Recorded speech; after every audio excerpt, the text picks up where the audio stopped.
Archaeology and Retired Law Enforcement, a Symbiotic Relationship.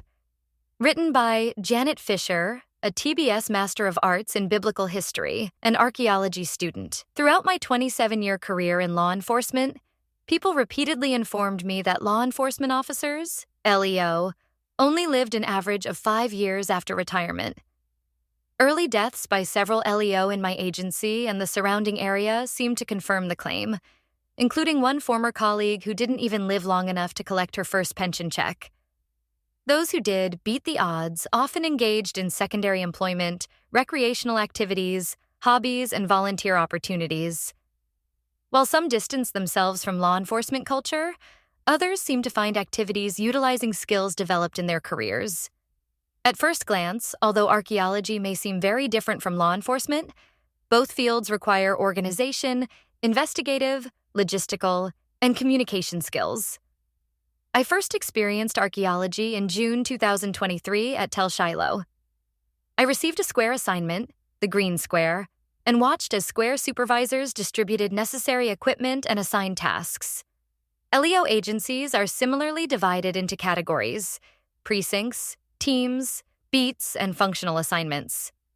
Crime scene investigations even use the square concept. LEO understand the necessity of making daily action plans and conveying instructions and priorities from higher-ups. Our daily dig routine began with breakfast at 4 a.m., leaving on buses at 4:59 a.m., and enjoying devotional messages while traveling from Jerusalem to Shiloh, somewhat similar to LEO briefings at the start of each workday. Throughout the day at Shiloh, finds of interest were reported square supervisors or assistant supervisors, and items determined important were documented and reported to dig leaders. Similarly, LEO are required to report specific types of events up the chain of command and write reports as necessary or directed. Our dig days at Shiloh ended with storing tools, washing pottery, enjoying beverages and/or ice cream at the visitor center, and riding back home to our hotel while comparing notes about our experiences. LEO similarly often gather after shifts for choir practice, debriefing, and decompression. This is perhaps the greatest area of convergence between archaeology and law enforcement. Archaeological excavations involve detailed examinations of sites to determine who was there, when, what they did, even where there is. Original site names are sometimes disputed. Why, and how the site was abandoned, destroyed. Similarly, LEO collect evidence to determine who was involved in an incident, when it occurred, what occurred, how events unfolded, why, and where those involved may have gone. Then, collected information must be reported, cataloged, further examined, and written up.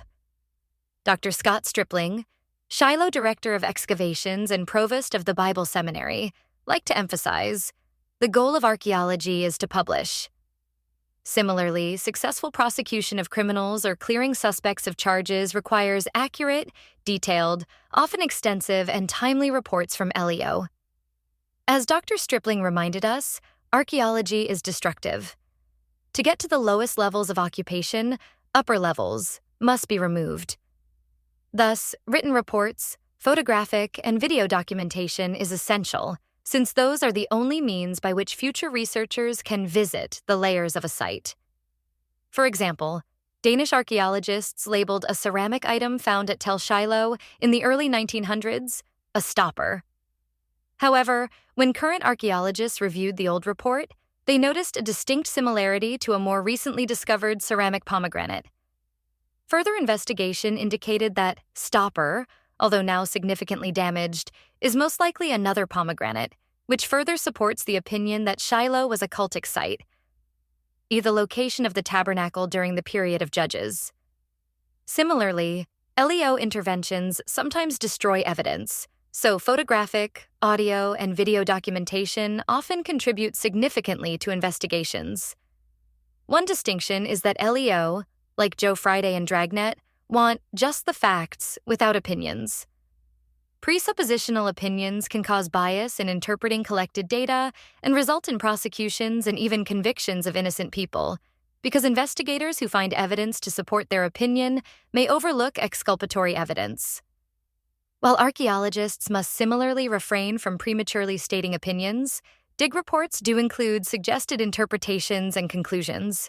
LEO communicate using a wide range of modern technology: iPads, drones, and body cameras, radio terminals, multi-channel radios, dash cams, computers, phones, and GPS locators, live video feeds and recorded data, written logs, hard copy and electronic, investigation reports with physical evidence, photographs, and videos.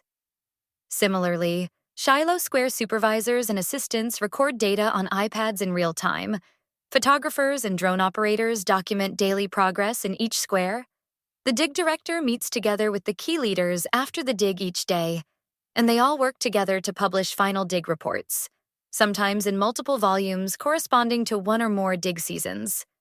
Excavations can benefit from volunteers and retired LEO like myself, who are seeking opportunities to continue to make positive contributions to society. Such symbiotic relationships can be win-win situations in which people like me can repurpose applicable skills, a mindset, and experiences in exciting new ways. Thanks for joining us on the TBS Podcast. To keep up with our latest insights and episodes, subscribe on your favorite podcast platform.